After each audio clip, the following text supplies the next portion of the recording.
When I received an email this past spring inviting me to fly to Doha with evangelical pastors and Muslim leaders, I was unsure of how to respond. Interfaith work has always been something I've enjoyed and have found a lot of power in. Friendships with pastors and imams are dear to my heart. But I had never been in a relationship with evangelical pastors, and I had never done this work across the globe, let alone in a country that I wasn't even sure how to pronounce. I was invited to be the initial Los Angeles rabbi, participating in a new cohort of clergy leaders with a multi-faith neighbor network. Founded by evangelical pastor Bob Roberts, Imam Mohammed Magid, and Rabbi David Saperstein. This new organization had already successfully created cohorts of cooperation in countries from Pakistan to Sudan to Qatar, that is actually the right pronunciation, to Turkey, to right here in the United States. I was nervous and excited as I joined a Zoom call to talk with Pastor Micah Fries, their director of programs. I asked him how he got into this work. And he explained that he had been an evangelical pastor for a congregation in Tennessee, eager to get to know his neighbors around him. He invited a local imam to grab a cup of coffee with him, and the imam said he would if he could bring a guest. The men gathered at this local coffee shop when it occurred to Pastor Fries that the imam's requested guest was actually a bodyguard. The imam had been so scared to meet him without one. Months later, when Pastor Fries invited a rabbi over to his church, the rabbi relayed how frightened he felt in entering the evangelical church, fearing that white nationalism would rear its ugly head. I resonated with what Micah had shared. I too wondered whether justified or not, I had equated evangelicals with white nationalism, with the 45% of Americans who believed the US should be a Christian nation, and the 35% who take that even further, believing that a citizen needs to be Christian to be truly American. I thought of Charlottesville, of the Unite the Right movement, of anger and anti-Semitism and hatred, and I wondered if out of the blue I had received a call from an evangelical pastor inviting me out for coffee or to visit his church, what would I have done? What would I have felt? And then I looked at Micah's face, which was filled with compassion and love as he described how distraught he felt on learning that the word evangelical had inspired that level of fear. That because of the way his faith had been used as a weapon of hatred by some, his gesture of kindness, of hospitality, of love had been felt as a threat. Micah describes his faith as a religion of love and acceptance in which hatred has no part at all. He knew right there that in the name of his faith, he was called to forge partnerships and build relationships, not only with people with whom he disagreed, but even more importantly, with those with whom he disagreed. Today, he does that through his work with the Multi-Faith Neighbors Network, MFNN. This organization was founded on a model of relationship building.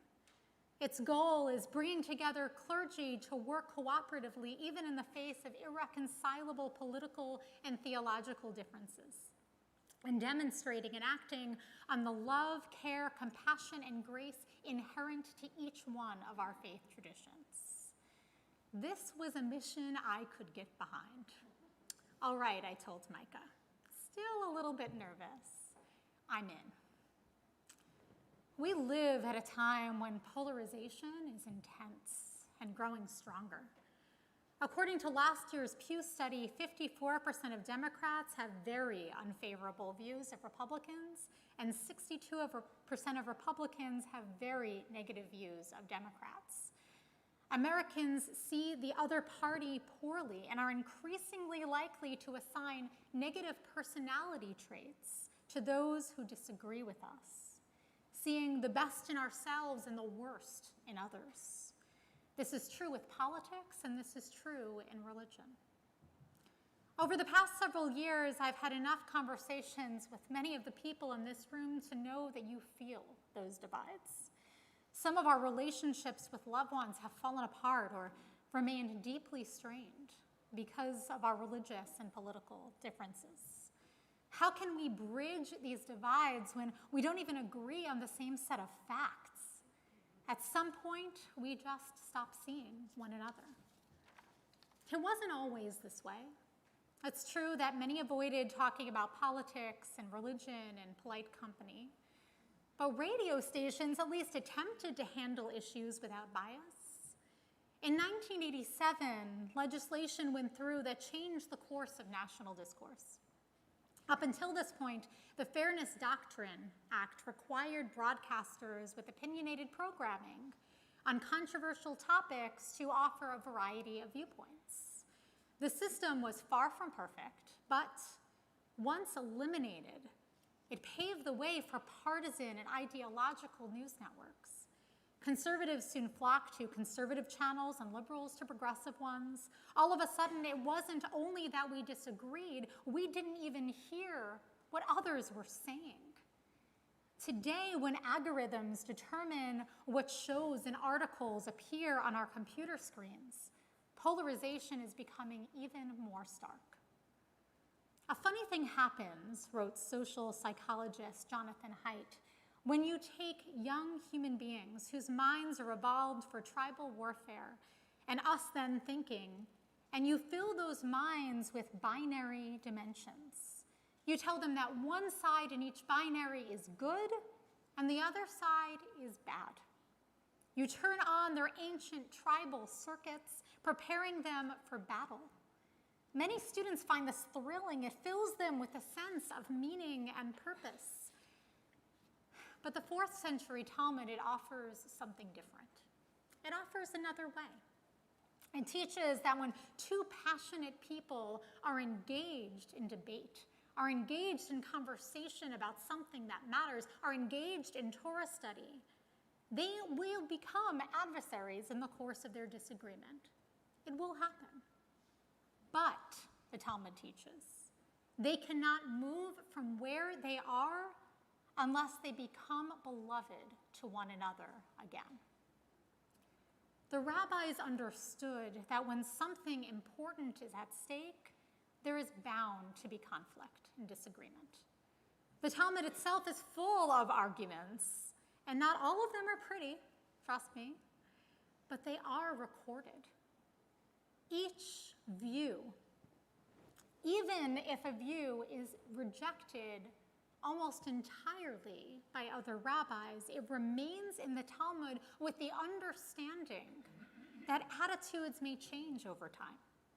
As the Mishnah puts it, minority views are recorded to teach the generations that people shouldn't be rigid in their opinions, for our ancestors were not rigid in theirs. We are called to push back on tribalist thinking so that even if we adamantly disagree, we can still become beloved to one another. While the rabbis believe that even one individual's opinion is important, they distinguish between worthwhile and harmful arguments.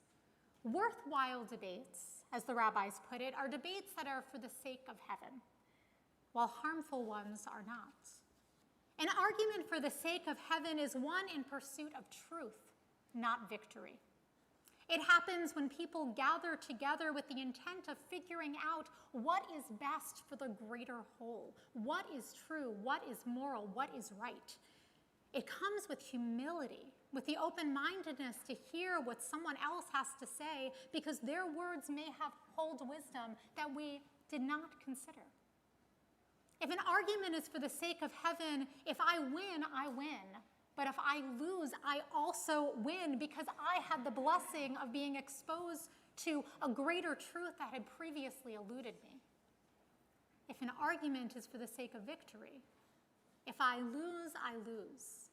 But if I win, I also lose, because in putting down my fellow, I am also putting down myself. There is a story in the Talmud about Reish Lakish and Rabbi Yochanan. They had many arguments over the years of Torah study together, but this day in particular, it felt personal. They were debating over the ritual impurity of weapons. When Rabbi Yochanan disagreed with Reish Lakish, he replied, "Well, a robber understands his trade," alluding to the past when Reish Lakish had given up long ago to become a Torah scholar, an honorable husband to Rabbi Yochanan's sister, after having spent years as a gladiator and robber. By insulting Rabbi Lakish's character, Rabbi Yochanan insinuated that he did not belong in the study hall, that there was something that was innately wrong with him. Even after describing how hurt Reish Lakish felt, Rabbi Yochanan doubled down, saying, "Where would you be without me?" Reish Lakish's wife even tried to repair the wrong, but Rabbi Yochanan was completely unwilling. And at that moment, he had failed to see his partner.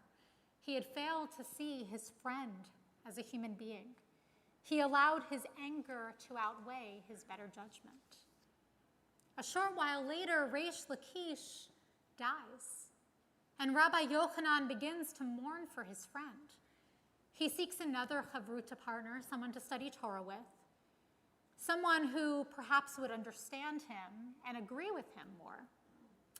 He seeks out and he finds Rabbi Eliezer, and they agree on just about everything. And that's when it occurs to Rabbi Yochanan that he doesn't want someone who agrees with him. Reish Lakish had been brilliant, offering counterpoints and questions to all of his arguments. Though he sometimes found this frustrating, he now understood that these debates helped him to grow and better comprehend Torah and life itself. Too late, he remembered that his relationship with someone who was not only his chavruta but his friend was far more important than being right. Too late, he realized the difference of opinion is not necessarily a bad thing. Far too late, he remembered that sometimes people who are different can remind us of exactly who we are in the best ways possible. As I arrived to the conference in Doha, I wondered about the people that I would soon meet. How would we get along? How would we challenge one another? I soon met three of the most exceptional clergy partners that I could imagine.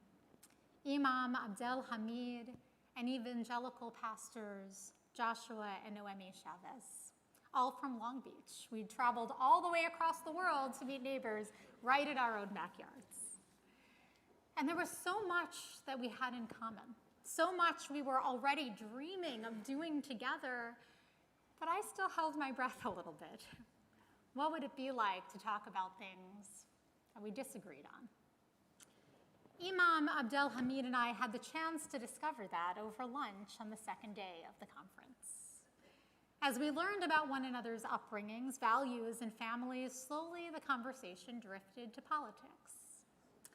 Abdel Hamid had grown up in Egypt in a conservative family, and so I wasn't shocked when he began to talk about his more conservative views on LGBTQIA+ communities. Having a sibling who identifies as trans, I had my own rather strong opinions on the matter. But here is what was amazing. We talked and we asked questions about what one another were saying. We listened and gained insights into one another's beliefs and values. We didn't try to change the other's opinions, as tempting as that might have been.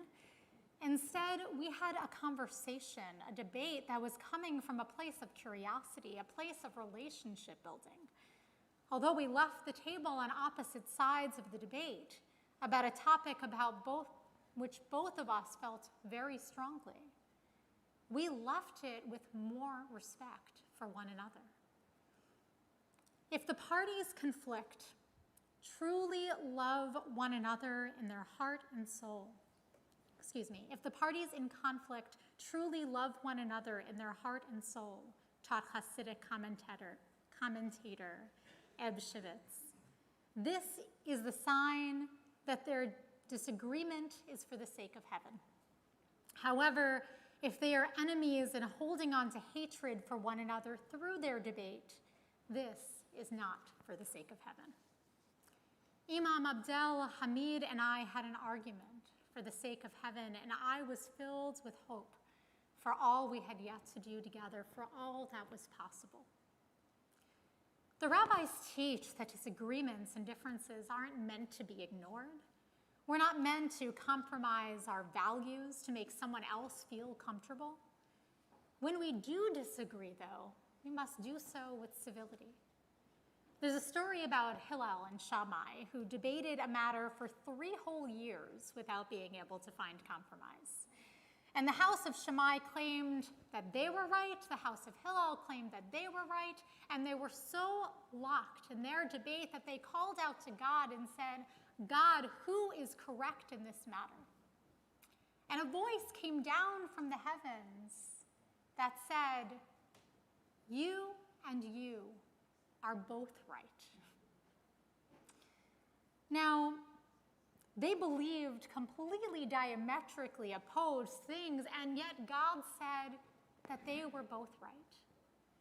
Perhaps it's possible that every perspective, in this case, when thought through with attention, but thought through fully, carries a bit of wisdom. They both held truth, because truth is messy and sometimes even diametrically opposed arguments can contain it. But the text goes on, we rule in favor of Rabbi Hillel, because even when the house of Hillel disagreed, they always treated Shammai's opinions with respect. What if we approached each debate, each argument, knowing that no matter how valiantly we disagree with the person before us, they hold a nugget of wisdom that we are yearning to hear? What if we saw the humanity in one another? What if after becoming adversaries, we vowed to never leave the table until we had become beloved to one another? Years ago, a colleague told me about an altercation that took place at the border. Migrants were coming into the United States and being treated extremely poorly, placed in entirely unsanitary conditions, if they were let into the country at all. Children were separated from parents, records were lost, all around people were struggling immensely. So a group of clergy gathered to protest, to demand better treatment for those whose lives were so in danger that they were willing to risk it all and travel hundreds of miles away from the only home that they had ever known for even the prospect of entering the United States of America for a better life. The protesters, they screamed, they made their voices heard. There were altercations between protesters and U.S. border control. It was tense, challenging and deeply, deeply painful for all involved. Protesters raised their voices but soon went home, wondering if their words and their actions had made a difference. U.S. Border Patrol, now under even greater pressure than before, had become less willing to work with the social service groups with whom they had previously partnered in order to help these migrants. Despite the best efforts of the protesters, they had raised their voices in the name of justice, but at the expense of the relationship building between patrol and those willing to help. The protesters may have been right in everything that they said, but because their protest was done at patrol officers, migrants weren't helped by their efforts. They were actually hurt by them, though their voices on a larger stage may have helped quite a bit. Sometimes it isn't about being right. Sometimes it's about loving one another. Sometimes it's about peace, shalom. The rabbis teach that the word peace isn't about being polite. It isn't about hiding parts of ourselves to make someone feel better. It isn't about making our beliefs known no matter what the cost. Rather, they remind us that the word shalom, peace, comes from the same Hebrew word as shalem, wholeness. In every debate, in every interaction, we are called to bring our whole selves to the table, to proudly talk about who we are and what we believe, and what our experiences are that led us to where we are and who we are today. And we shall bring a sense of wonder, our sense of appreciation for the human beings who sit beside us, no matter how different they are in their faith, their belief, or their upbringing. I recently had a conversation with my new good friend, Pastor Noemi Chavez, who I'm grateful is here with us today and will be blessing us a little bit later in the service. And she told me about what it means to her to be a person of faith, to be an evangelical. It is to hold her values and beliefs while accompanying others on their journeys. She said that, yes, she has strong beliefs about politics and gender and Israel and immigration and a number of other issues, as all of us do, right? She feels no need, however, to impose those beliefs on other people. She feels no need to prove that she is right and that someone else is wrong, because what is most important to her as a person of faith is the relationships that she builds. She strives to approach everyone with respect and to love them for who they are and what they bring. Now, Naomi and I disagree on a lot, but I know that no theological and no political difference will get in the way of our friendship. I value her advice, her opinions, her perspectives, and her very being. I'm proud to call her a friend. There is divisiveness all around us. The media, our allegiances to political parties, to groups, and so on, and even our genetics are conspiring against us in our efforts to build a world of peace and understanding. But our tradition does not.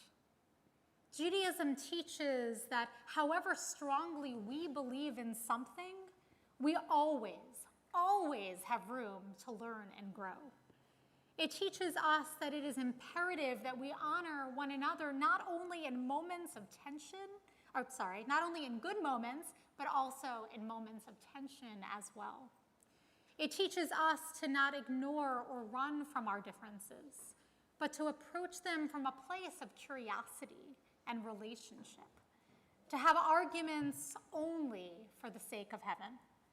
And when we disagree, to strive to never leave the table without first becoming beloved to one another. May we heed these words and succeed. Ken Yehi Ratzon, may this be God's will.